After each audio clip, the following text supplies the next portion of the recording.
Bueno, vamos a hablar ahora en estos 40 minutos de innovación en el campo. El campo, como saben ustedes, bueno, es innovación, todo el tiempo ha sido innovación para superar problemas, para encontrar soluciones creativas. Hay muchísimos ejemplos, desde el alambrado, hasta más cerca en el tiempo, la siembra directa. Muchas de estas innovaciones y de estos cambios fueron generados por productores agropecuarios, por empresas. Algunas de estas innovaciones surgieron para salir, para encontrar soluciones a crisis, y otras o fueron motivo con el deseo de crecer. Hoy tenemos aquí en este segmento a 4 destacados protagonistas de la innovación. Los voy a presentar primero a todos y después a cada uno vamos a tener una charla, una conversación sobre la innovación en el campo, cuáles son los desafíos, cuáles son las oportunidades, y que nos cuenten básicamente sus experiencias y nos den testimonio de cómo han innovado y cómo piensan seguir innovando. Primero, bueno, estamos con Juan Pelizati. Juan, buenas tardes, fundador de la bodega Chacana, ¿no?, en Mendoza, Luján de Cuyo, también está en el Valle de Uco, que produce vinos orgánicos, ¿no? Estamos, bueno, después con Francisco Lugano, es productor, director de Arapey, de Agroprogreso, socio y director, y es vicepresidente de ACREA, ¿no? Bueno, creo que la experiencia de ACREA es muy interesante en materia de innovación. A su lado está Guillermo Mariani. Guillermo, quizás se van a sorprender, su origen no es del agro, él es fundador de King Harken, ¿no?, una empresa que fabrica accesorios náuticos para veleros. ¿Qué hace acá, ¿no?, en un evento de campo hablando sobre innovación? Bueno, una de sus innovaciones terminó en la construcción de botalones de fibra de carbono para pulverizadoras. Guillermo después nos va a contar, quizás algunos de ustedes saben, conocen de esto, pero nos va a contar cuál fue la clave para lograr este cambio. Y por último, Gonzalo Grijera de Agidea, una empresa originaria de Pergamino, que trabaja en investigación y desarrollo en agricultura para grandes empresas de agro, pero focalizada en innovaciones, en lograr desarrollos que, bueno, después se traducen en distintas mejoras, ¿no?, rendimientos, distintos productos de protección de cultivos que luego se ven en el campo. Así que comenzamos primero con Juan Pelizati. Juan, quería preguntarte en primer lugar que nos contaras bueno, ¿cuál fue tu innovación como productor de vinos? Decía que Chacana es una bodega que comenzó en el año 2002, así que llevamos 15 años de experiencia y hemos pasado por el boom del Malbec y por el estancamiento del vino argentino. Y digamos que tal vez la cosa que la hace particular es que a lo largo de todo el recorrido hemos puesto el foco en la comprensión de que la textura del vino y aquello que hace un vino atractivo es básicamente la relación de las raíces de la vid con el suelo, digamos, ¿no? Y ese trabajo nos llevó a un recorrido, digamos, por distintas metodologías de trabajo, y la exploración de distintos terruños que nos permitiera encontrar ese carácter y ese perfil de textura que buscábamos, digamos. ¿Y lo encontraron? ¿Cómo lo encontraron? Bueno, yo creo que es algo que está pasando hoy, digamos, ¿no? O sea, el vino argentino en los años 2000 tuvo una expansión favorable basada sobre el Malbec. El Malbec es una variedad que fue descubierta, digamos, por el mundo del vino en esa época y tuvo un crecimiento exponencial de las exportaciones. Y creo que digamos, la simplicidad del concepto llegó a su límite hace unos 4 o 5 años. Y creo que hoy tenemos que darle una vuelta de sofisticación a eso y realmente desafiarnos a encontrar digamos, el siguiente nivel de calidad, digamos, ¿no? El que nos lleve a competir con los grandes productores del mundo. ¿Y ese nivel de calidad cuál sería? Digamos, indicación geográfica, sí, de origen. Yo creo justamente que el paso que está dando la viticultura argentina es justamente ese, o sea, es dejar el varietal como la marca país, o sea, o como la identidad del vino argentino, o sea, el Malbec como identidad del vino argentino, para empezar a comunicar y a explorar la diversidad de geologías, subsuelos, la diversidad de expresiones que el vino puede tomar cuando uno lo analiza a nivel micro, digamos, ¿no? Y eso es lo que ha sucedido en Francia o en Italia o en los grandes países productores a lo largo de 1000 años, y lo que tenemos, digamos, tal vez hoy con tecnología y con más conocimiento, tratar de abordar y de alcanzar más rápidamente. Francisco, quería preguntarte por ACREA, digamos. En el sector los grupos CREA son conocidos, pero ¿cómo podés definir en qué consiste la innovación de los grupos CREA? Antes que nada, muchas gracias por la invitación. Es un honor estar acá sentado con estos genios que tengo al lado. Creo que la forma de innovación que tiene ACREA está directamente relacionado con la metodología que tiene de trabajar en grupos, ¿no? Que si bien parece algo poco novedoso, en realidad tiene mucho, porque a veces cuando uno innova o uno quiere pegar un salto productivo para generar un cambio, en realidad muchas veces es simplemente combinar el bagaje de conocimientos que uno trae y adaptarlos a una situación distinta, ¿no? Es como que un productor de la pampa húmeda quiere ir a producir al norte y en realidad poco tiene que ver el ambiente de la pampa húmeda con el norte, pero en realidad la metodología de trabajo, el poder aprender del otro, es lo que hace que esos conocimientos que tiene los pueda combinar de una forma distinta para sacar adelante una producción en un ambiente totalmente distinto, ¿no?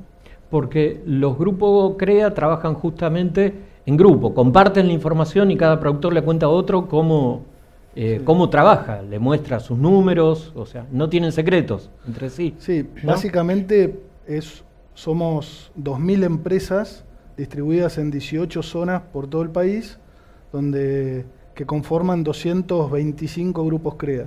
Cada grupo CREA tiene un presidente y un asesor de cada grupo, pero el corazón de la metodología CREA es la reunión CREA, ¿no? Todos los meses cada grupo CREA tiene una reunión donde el anfitrión, el miembro de ese grupo, le expone a sus pares las problemáticas que está teniendo para salir adelante o para cumplir sus objetivos. A veces son temas técnicos y bueno, y cómo el resto del grupo lo ayuda en ese momento para poder dar ese salto, salir adelante, y muchas veces es combinar los conocimientos que tiene el resto del grupo para poder salir adelante de algún tema técnico o empresarial, ¿no? Bueno, después te voy a pedir algún ejemplo de innovaciones específicas. Guillermo, ¿qué nos podés contar cómo pasaste de los veleros a las pulverizadoras? Del agua a la tierra. Siempre es en nuestro caso fue una necesidad, una empresa familiar que por pasión nos dedicábamos a construir mástiles y veleros en fibra de carbono y que éramos deportistas, entonces que eso nos llevó a dirigir la empresa.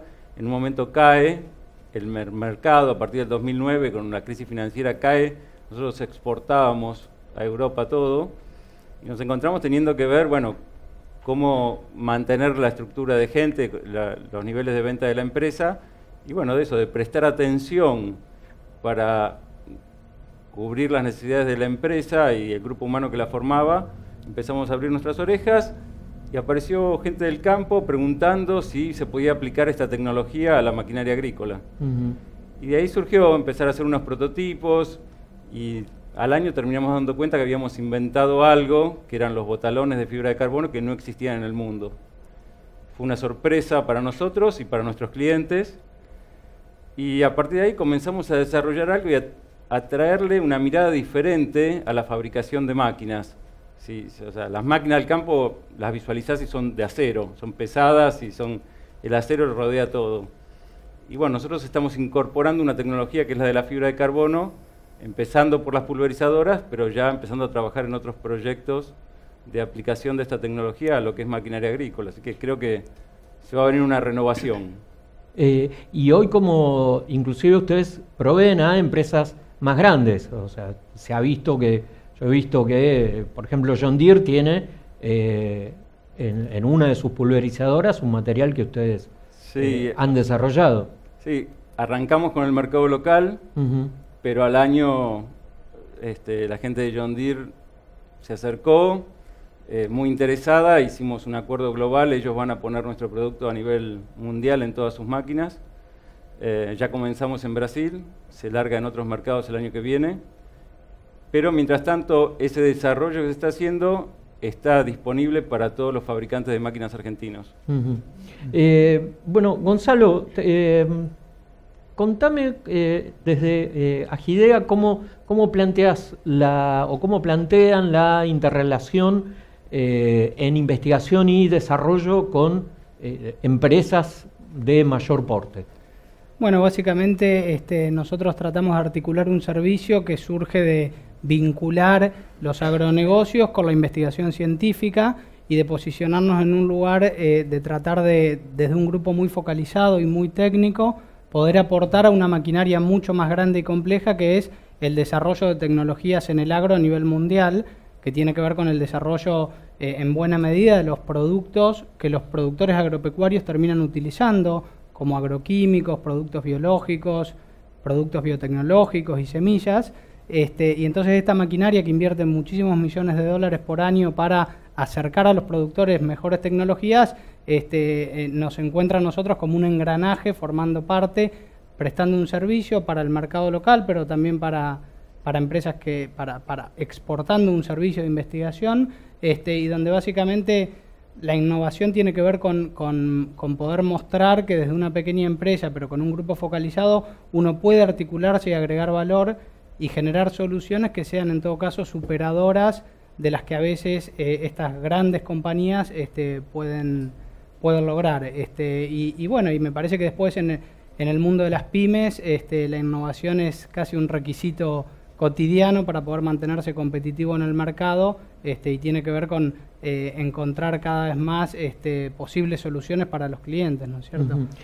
Gonzalo, hoy uno de los problemas principales que tiene la agricultura es el crecimiento del fenómeno de las malezas, ¿no? De las malezas resistentes. ¿Cómo estás viendo este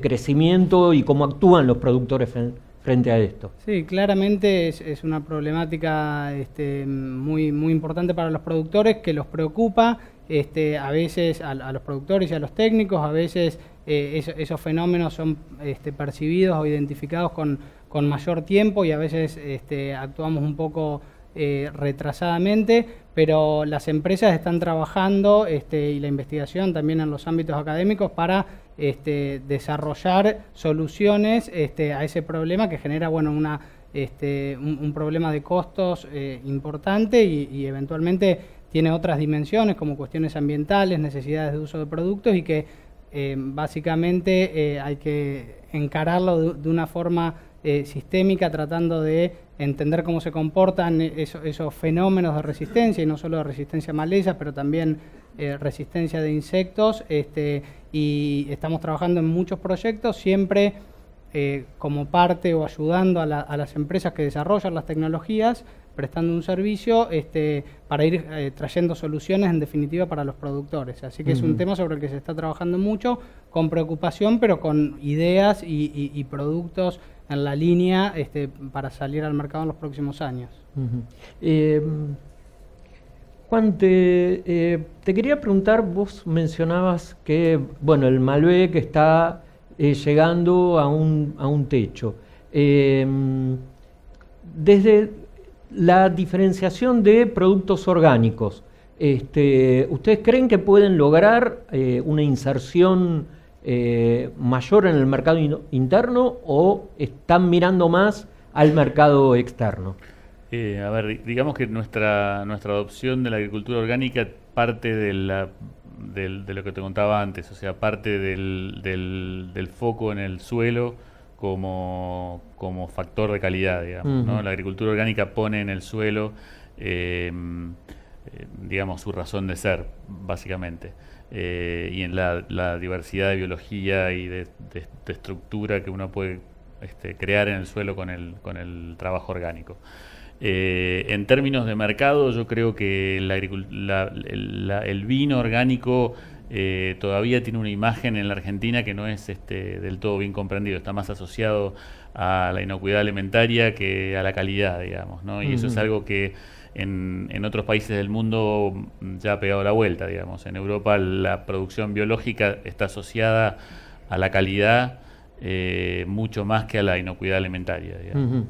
Y además Europa paga también un diferencial además, por esto, ¿no? Sí, y además es un factor de prestigio, digamos, ¿no? O sea, el productor biológico es un productor que tiene una vocación y que cuida su viña y que maneja su suelo de una manera diferente al productor convencional, digamos.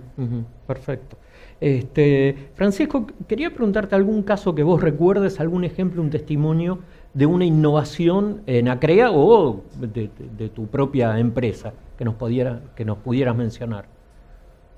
Un caso de nuestra empresa familiar que también parto con lo que decían recién, surge por ahí de necesidades, ¿no? Nosotros tenemos una empresa familiar en el oeste de la provincia de Buenos Aires que funcionaba bien, pero que en el término de los años se iba a dividir por las sucesiones que tenía. Necesitamos tener un crecimiento en tierras y en la zona donde estábamos era muy difícil.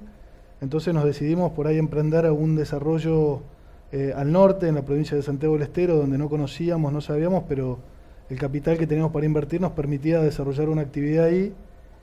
Y bueno, y la verdad que fue muy difícil al principio porque no conocíamos la zona y bueno, a través de miembros CREA y productores fuimos por ahí adaptando la tecnología que nosotros traíamos de la actividad lechera que tenemos en la provincia de Buenos Aires y adaptarlo a un sistema ganadero.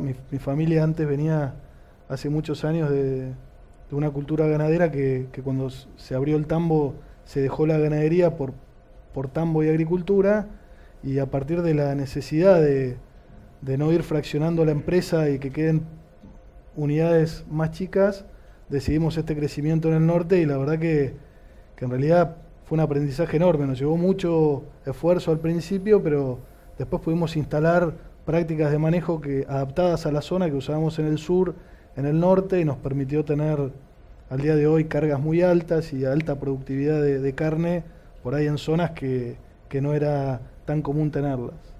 ¿Y ves que la ganadería en el norte todavía tiene mucho para desarrollar, para innovar? ¿O sí, que esa metodología que ustedes en parte llevaron y adaptaron se puede trasladar? Sí, recién lo escuchaba el ministro que decía algo parecido, que el norte todavía tiene una capacidad de producción de carne como que tiene el techo muy alto, y coincido. La verdad que sí.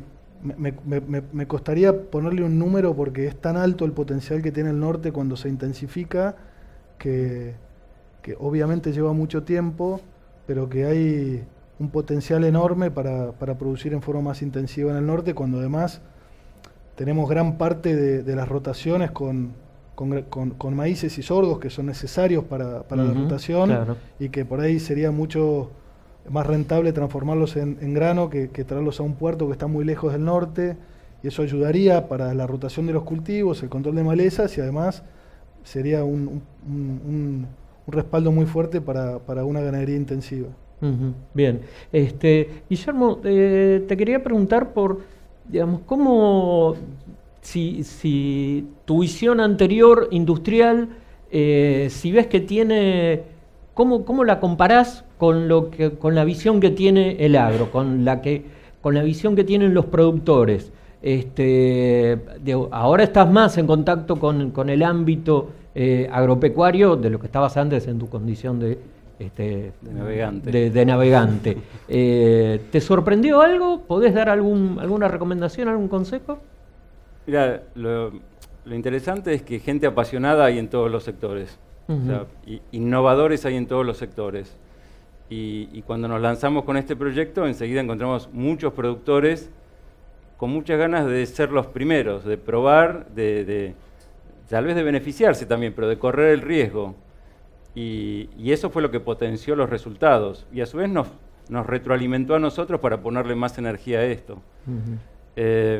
Hoy es una mirada fresca, porque de pronto de algo que no era una opción, como un material que es muy tecnológico, se va a transformar en poco tiempo en un estándar.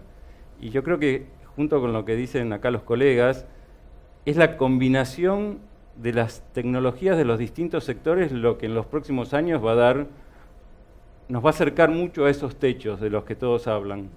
Y se está dando cada vez con más velocidad que las nuevas tecnologías se están combinando para dar estos resultados que esperamos. Y creo que nosotros estamos poniendo nuestro granito de arena. Y después, comparando los sectores, sí,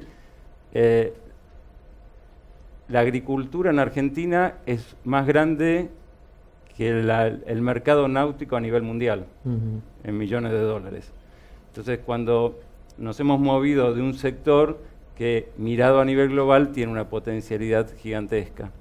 Y está bueno que esto haya salido desde acá, una vez más que nos hayamos sorprendido todos de que es un invento argentino más, y bueno, tratando de aprovechar ese potencial. Claro, un invento argentino que hoy, si va cualquiera que vaya a una feria agrícola mundial, a mí me pasó el año pasado en Alemania, en Hannover, de ver esa máquina con el desarrollo de ustedes, ¿no? Y uno a veces se admira de, no sé, teléfonos inteligentes, ¿no? Y cree que la tecnología está toda en los países más desarrollados en Estados Unidos, y aquí, bueno, también hay gente que la puede incorporar, como el caso de ustedes, ¿no? Sí. Gonzalo, quería preguntarte también, ¿cuáles son los desafíos que hoy vos ves en la producción agrícola argentina para aumentar los rendimientos, para tener una producción más estable, para separar, para, digamos, achicar las brechas de rendimientos en algunos cultivos que se ve en productores de punta y productores medianos? ¿Cuáles crees que son esos desafíos para achicar esas brechas? Sí, es un punto interesante, digamos, por un lado la brecha que hay entre la producción real que se genera y la potencial que se podría generar, pero como decís vos, dentro de esa producción real, ya sean los sistemas de producción más de granos o de carne, la variabilidad que hay internamente y que, bueno, muchas veces tiene que ver con regiones o climas, pero que claramente tiene también que ver con el manejo de los sistemas de producción. Y bueno, ahí los grupos CREA son, me parece, un ejemplo de, digamos, cómo la unión de distintos productores y básicamente el flujo de información entre ellos puede mejorar el promedio. Entonces, de alguna manera me parece que el desafío tiene que ver con cómo hacer para llegar a esos productores que todavía no están aplicando tecnologías o procesos que realmente tienen un impacto claro, y poder establecer muy claramente prioridades, ¿no? Cuáles son en las distintas regiones aquellas prácticas que tienen un bajo costo de implementación y un alto impacto. Y me parece que, bueno, el papel del INTA y de los extensionistas para identificar esas realidades y poder comunicarlas y llegar realmente a los productores pueden generar un cambio muy importante en el sector y en el país, porque obviamente pequeños cambios en los rendimientos o achicar esa brecha de variabilidad entre los distintos productores va a tener un impacto importante para toda la sociedad. Quería brevemente hacerles una única pregunta a todos para ir cerrando nuestro panel de este segmento. ¿Cuáles son los desafíos que ustedes ven en materia de innovación? ¿Cuáles son las dificultades y cuáles son las oportunidades para cambiar, para innovar, para que se concrete lo que ustedes desean o están observando que se puede conseguir? Bueno, en el caso de la viticultura, yo creo que enfrentamos como sector una consolidación homogeneizante, y creo que la innovación pasa por el florecimiento de las identidades individuales de cada uno de los terruños, digamos, ¿no? Y la comunicación de esas identidades. O sea, creo que la riqueza del futuro del vino argentino tiene que ver con eso, y con el ser capaces de poder explicar eso al mundo y de mantener ese tejido de diversidad que hace al vino atractivo, digamos. Creo que es importante poder sostenernos, ¿no? Nuestro país está lleno de innovadores y en el sector agropecuario, que es lo que a mí me toca de cerca, tenemos muchísimo que aportar a nivel mundial, porque me ha tocado poder salir a otros países y ver que la capacidad que tenemos para innovar o para resolver problemas con cosas cotidianas es enorme, ¿no? Tenemos mucho que aportar al sector. A veces son ciclos biológicos que es difícil, a veces una idea innovadora, a veces tarda un tiempo en concretarse en un proyecto y a veces es difícil poder sostenerlos durante ese periodo, ¿no? Me encantaría poder tener herramientas para que esos periodos o esas frustraciones, hasta que esos proyectos innovadores que no siempre son instantáneos, se pudieran mantener en el tiempo. Pero no imagino, digamos, empresas que no estén buscando innovaciones permanentes en el tiempo. Es un desafío constante. Guillermo. Para mí, desde la visión industrial, me gustaría un país donde los empresarios veamos al Estado como un socio y que el Estado nos vea a nosotros como un socio. Y que integremos muchísimo más las universidades, los institutos, que partamos de la buena fe y no de la desconfianza. O sea, que nos falta, me parece que ahí es donde pondría toda la energía, en la educación y en unir todas esas puntas. Bien.